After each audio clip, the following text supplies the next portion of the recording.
Chapter 3 of The Warden. This recording is in the public domain. Recording by Jessica Louise. The Warden by Anthony Trollope. Chapter 3. The Bishop of Barchester. Bold at once repaired to the hospital. The day was now far advanced, but he knew that Mr. Harding dined in the summer at 4, that Elinor was accustomed to drive in the evening, and that he might therefore probably find Mr. Harding alone. It was between 7 and 8 when he reached the slight iron gate leading into the precentor's garden, and though, as Mr. Chadwick observed, the day had been cold for June, the evening was mild and soft and sweet. The little gate was open. As he raised the latch he heard the notes of Mr. Harding's violoncello from the far end of the garden, and advancing before the house and across the lawn he found him playing, and not without an audience. The musician was seated in the garden chair just within the summer house, so as to allow the violoncello, which he held between his knees, to rest upon the dry stone flooring. Before him stood a rough music desk, on which was open a page of that dear sacred book, that much laboured and much loved volume of church music, which had cost so many guineas, and around sat and lay and stood and leaned 10 of the 12 old men who dwelt with him beneath old John Hiram's roof. The two reformers were not there. I will not say that in their hearts they were conscious of any wrong done or to be done to their mild warden, but latterly they had kept aloof from him, and his music was no longer to their taste. It was amusing to see the positions and eager listening faces of these well-to-do old men. I will not say that they all appreciated the music which they heard, but they were intent on appearing to do so. Pleased at being where they were determined, as far as in them lay, to give pleasure in return, and they were not unsuccessful. It gladdened the precentor's heart to think that the old bedesman whom he loved so well admired the strains which were to him so full of almost ecstatic joy, and he used to boast that such was the air of the hospital as to make it a precinct specially fit for the worship of St. Cecilia. Immediately before him, on the extreme corner of the bench which ran round the summer house, sat one old man, with his handkerchief smoothly lain upon his knees, who did enjoy the moment, or acted enjoyment well. He was one on whose large frame many years, for he was over 80, had made small havoc. He was still an upright, burly, handsome figure, with an open, ponderous brow, round which clung a few, though very few, thin grey locks. The coarse black gown of the hospital, the breeches and buckled shoes, became him well, and as he sat with his hands folded on his staff, and his chin resting on his hands, he was such a listener as most musicians would be glad to welcome. This man was certainly the pride of the hospital. It had always been the custom that one should be selected as being to some extent in authority over the others, and though Mr. Bunce, for such was his name, and so he was always designated by his inferior brethren, had no greater emoluments than they, he had assumed, and well knew how to maintain, the dignity of his elevation. The precentor delighted to call him his sub-warden, and was not ashamed occasionally, when no other guest was there, to bid him sit down by the same parlour fire, and drink the full glass of port which was placed near him. Bunce never went without the second glass, but no entreaty ever made him take a third. "Well, well, Mr. Harding, you're too good, much too good," he'd always say, as the second glass was filled. But when that was drunk, and the half hour over, Bunce stood erect, and with a benediction which his patron valued, retired to his own abode. He knew the world too well to risk the comfort of such halcyon moments, by prolonging them till they were disagreeable. Mr. Bunce, as may be imagined, was most strongly opposed to innovation. Not even Dr. Grantly had a more holy horror of those who would interfere in the affairs of the hospital. He was every inch a churchman, and though he was not very fond of Dr. Grantly personally, that arose from there not being room in the hospital for two people so much alike as the doctor and himself, rather than from any dissimilarity in feeling. Mr. Bunce was inclined to think that the warden and himself could manage the hospital without further assistance, and that though the bishop was the constitutional visitor, and as such entitled to special reverence from all connected with John Hiram's will, John Hiram never intended that his affairs should be interfered with by an archdeacon. At the present moment, however, these cares were off his mind, and he was looking at his Warden as though he thought the music heavenly, and the musician hardly less so. As Bold walked silently over the lawn, Mr. Harding did not at first perceive him, and continued to draw his bow slowly across the plaintive wires. But he soon found from his audience that some stranger was there, and looking up, began to welcome his young friend with frank hospitality. "Pray, Mr. Harding, pray don't let me disturb you," said Bold. "You know how fond I am of sacred music." "Oh, it's nothing," said the precentor, shutting up the book and then opening it again as he saw the delightfully imploring look of his old friend Bunce. "Oh, Bunce, Bunce, Bunce, I fear that after all thou art but a flatterer." "Well, I'll just finish it then. It's a favourite little bit of Bishop's, and then Mr. Bold will have a stroll and a chat till Eleanor comes in and gives us tea." And so Bold sat down on the soft turf to listen, or rather to think how, after such sweet harmony, he might best introduce a theme of so much discord, to disturb the peace of him who was so ready to welcome him kindly. Bold thought that the performance was soon over, for he felt that he had a somewhat difficult task, and he almost regretted the final leave-taking of the last of the old men, slow as they were in going through their adieux. Bold's heart was in his mouth as the precentor made some ordinary but kind remark as to the friendliness of the visit. "One evening call," said he, "is worth 10 in the morning. It's all formality in the morning. Real social talk never begins till after dinner. That's why I dine early, so as to get as much as I can of it." "Quite true, Mr. Harding," said the other, "but I fear I've reversed the order of things, and I owe you much apology for troubling you on business at such an hour. But it is on business that I have called just now." Mr. Harding looked blank and annoyed. There was something in the tone of the young man's voice which told him that the interview was intended to be disagreeable, and he shrank back at finding his kindly greeting so repulsed. "I wish to speak to you about the hospital," continued Bold. "Well, well, anything I can tell you I shall be most happy." "It's about the accounts." "Then, my dear fellow, I can tell you nothing, for I am as ignorant as a child. All I know is that they pay me £800 a year. Go to Chadwick, he knows all about the accounts. And now tell me, will poor Mary Jones ever get the use of her limb again?" "Well, I think she will if she's careful, but Mr. Harding, I hope you won't object to discuss with me what I have to say about the hospital." Mr. Harding gave a deep, long-drawn sigh. He did object, very strongly object, to discuss any such subject with John Bold, but he had not the business tact of Mr. Chadwick, and did not know how to relieve himself from the coming evil. He sighed sadly, but made no answer. "I have the greatest regard for you, Mr. Harding," continued Bold. "The truest respect, the most sincere—" Thank ye, Mr. Bold," interjaculated the precentor somewhat impatiently. "I'm much obliged, but never mind that. I'm as likely to be in the wrong as another man. Quite as likely."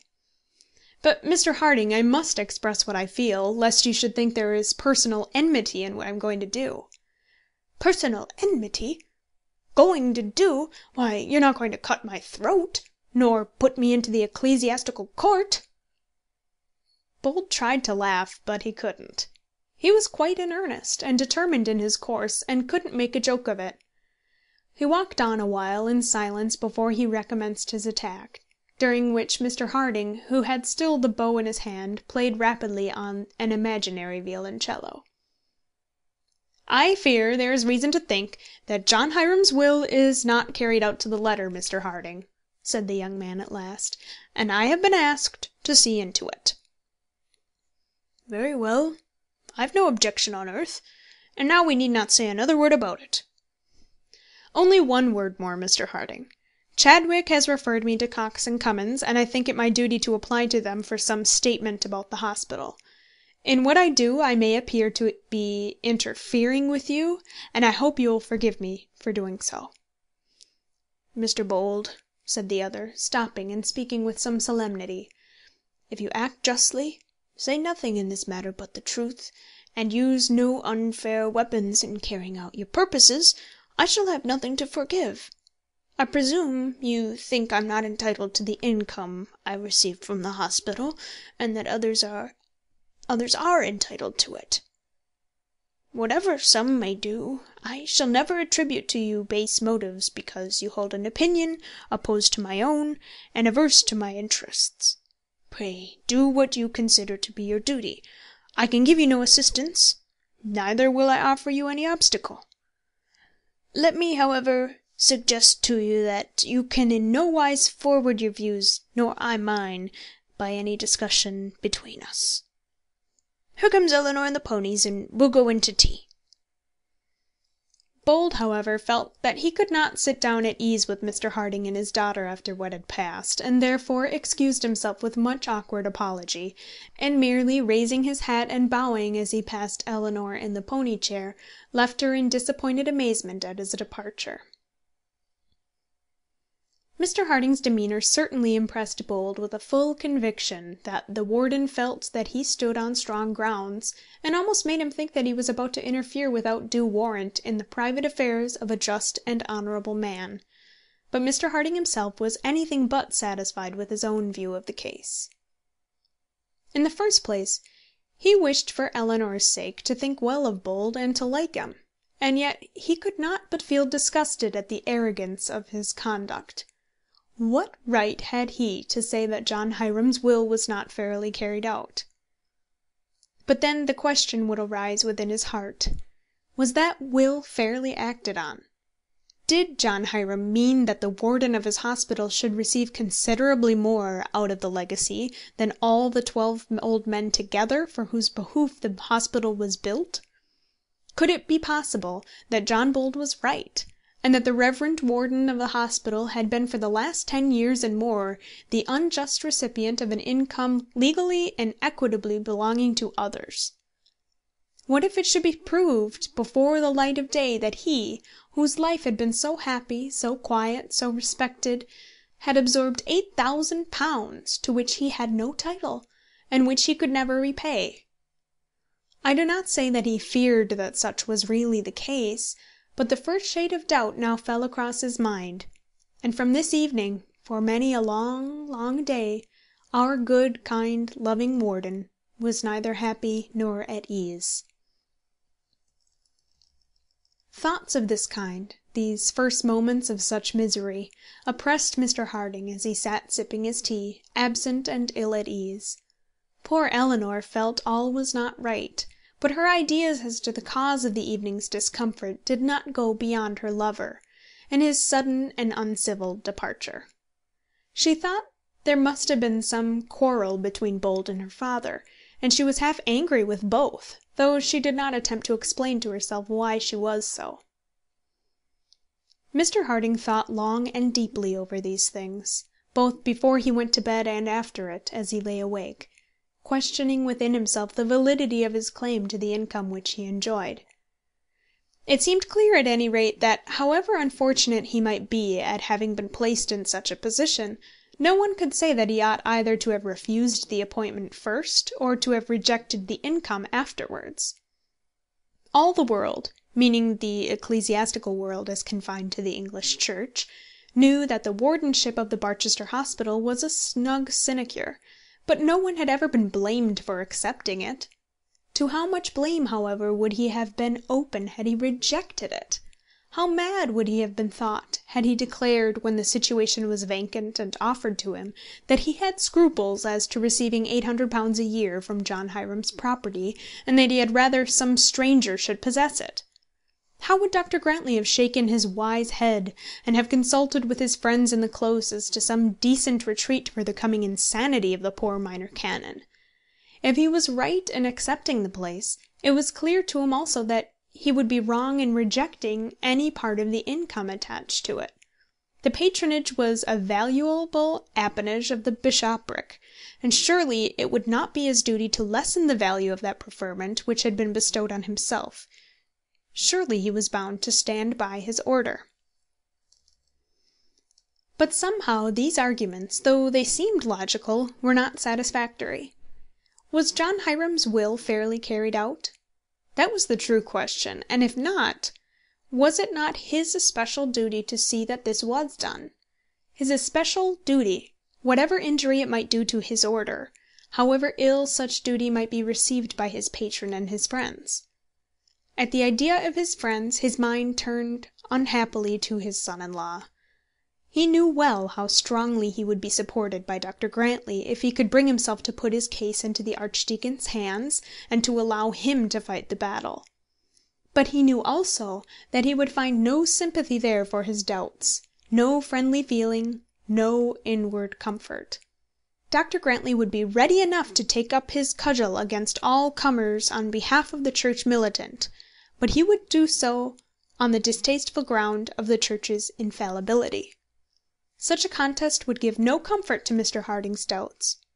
He was not so anxious to prove himself right as to be so. I have said before that Dr. Grantly was the working man of the diocese, and that his father the bishop was somewhat inclined to an idle life. So it was, but the bishop, though he had never been an active man, was one whose qualities had rendered him dear to all who knew him. He was the very opposite to his son. He was a bland and a kind old man, opposed by every feeling to authoritative demonstrations and episcopal ostentation. It was perhaps well for him in his situation that his son had early in life been able to do that which he could not well do when he was younger, and which he could not have done at all now that he was over 70. The bishop knew how to entertain the clergy of his diocese, to talk easy small talk with the rectors' wives, and put curates at their ease. But it required the strong hand of the archdeacon to deal with such as were refractory either in their doctrines or their lives. The bishop and Mr. Harding loved each other warmly. They had grown old together, and had together spent many, many years in clerical pursuits and clerical conversation. When one of them was a bishop and the other only a minor canon, they were even then much together. But since their children had married, and Mr. Harding had become warden and precentor, they were all in all to each other. I will not say that they managed the diocese between them, but they spent much time in discussing the man who did, and in forming little plans to mitigate his wrath against church delinquents, and soften his aspirations for church dominion.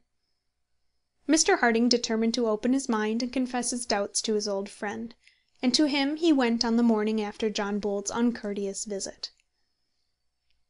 Up to this period no rumour of these cruel proceedings against the hospital had reached the bishop's ears. He had doubtless heard that men existed who questioned his right to present a sinecure of £800 a year, as he had heard from time to time of some special immorality or disgraceful disturbance in the usually decent and quiet city of Barchester. But all he did, and all he was called on to do, on such occasions, was to shake his head, and to beg his son, the great dictator, to see that no harm happened to the Church. It was a long story that Mr. Harding had to tell before he made the bishop comprehend his own view of the case, but we need not follow him through the tale. At first the bishop counselled but one step, recommended but one remedy, had but one medicine in his whole pharmacopoeia strong enough to touch so grave a disorder. He prescribed the archdeacon. "Refer him to the archdeacon," he repeated, as Mr. Harding spoke of Bould and his visit. "The archdeacon will set you quite right about that," he kindly said, when his friend spoke with hesitation on the justness of his cause. "No man has got up all that so well as the archdeacon." But the dose, though large, failed to quiet the patient; indeed, it almost produced nausea. "But, Bishop," said he, "did you ever read John Hiram's will?" The bishop thought probably he had, 35 years ago, when first instituted to his see, but could not state positively. However, he very well knew that he had the absolute right to present to the wardenship, and that the income of the warden had been regularly settled. "But, Bishop, the question is, who has the power to settle it? If, as this young man says, the will provides that the proceeds of the property are to be divided into shares, who has the power to alter these provisions?" The bishop had an indistinct idea that they altered themselves by the lapse of years, that a kind of ecclesiastical statute of limitations barred the rights of the 12 bedesmen to any increase of income arising from the increased value of property.